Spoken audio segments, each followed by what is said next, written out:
3월 11일 제24 촛불집회 이재명 시장 인터뷰. 엄중한 혁명이었지만 참으로 평화롭고 아름다운 혁명이었습니다.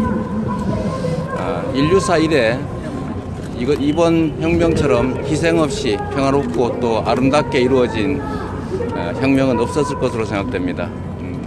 우리 대한민국 국민들이 자랑스럽고 위대하고 감격스럽습니다.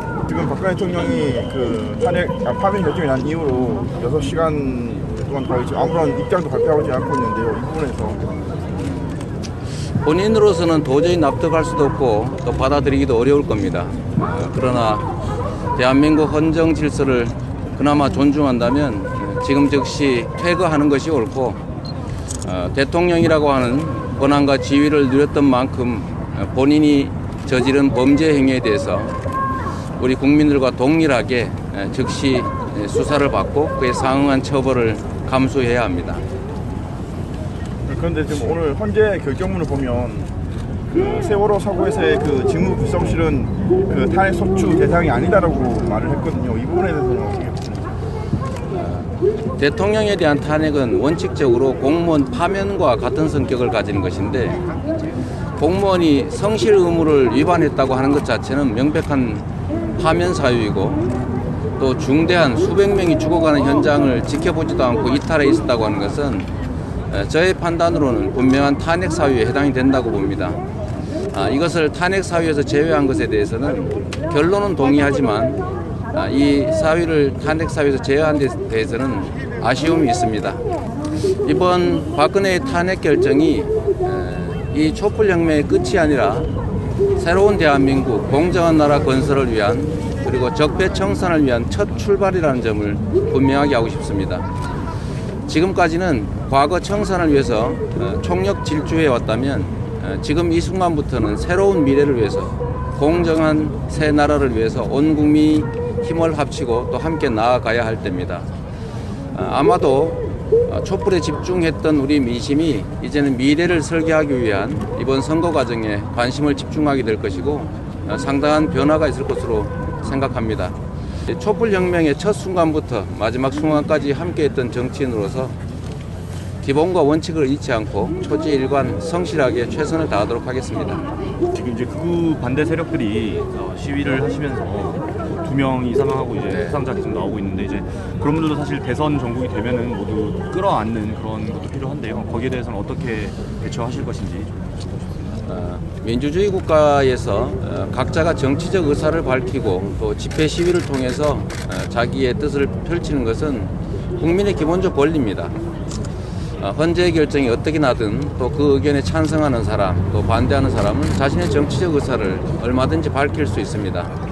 다만 촛불혁명의 과정이 참으로 평화로워서 우리 국민들의 동의를 받았던 것처럼 반대하는 의견 표명조차도 평화롭게 또 안전하게 정도를 지켜가는 것이 국민들의 국민들을 설득하는 데 훨씬 더 큰 도움이 될 것이라는 조언을 드리고 싶습니다. 민주당 지도부에서는 촛불 집회 결합하는 거를 이제 당 지도부 차원에서 조금 자제한다라는 의견을 오늘 의총에서 모았는데, 시장님은 앞으로 계속 촛불 집회가 이어진다면은 참여를 하실 생각인지? 저는 1차로 박근혜 퇴진, 구태 적폐 세력 청산이라고 하는 국민들의 투쟁에 정치인으로서 당연히 함께했습니다. 일단 박근혜 퇴진이라고 하는 현실적인 목표를 이루었기 때문에 앞으로 촛불 시위가 계속될지 여부는 우리 국민들의 촛불혁명에 참여하는 우리 국민들의 뜻에 달려있다고 봅니다. 촛불혁명은 이게 끝이라고 생각하는데, 저는 이건 하나의 첫 단추를 낀 거에 불과하다고 보기 때문에, 저는 사드 배치 문제를 둘러싼 우리 국제적과 외교관계, 외환의 문제와 그다음에 재벌 기득권, 부패한 정치 권력 간의 정경유착, 이 문제들에 대한 청산과 새 출발, 이를 위한 국민들의 관심과 행동이 계속될 가능성이 높다고 봅니다. 저는 박근혜를 내쫓는 게 목표가 아니라 새로운 나라를 건설하는 게 목표였기 때문에 당연히 앞으로 촛불혁명이 사드 배치 문제라든지 재벌의 기득권 청산, 부패 정치 세력 청산으로 모아진다면 마지막 한순간까지 계속 같이 할 생각입니다. 파면 결정 이후에 각 주자들이 낸 논평을 보면 사실 시장님을 빼고는 다 통합과 화합을 강조하고 있거든요. 이 부분에서 어떻게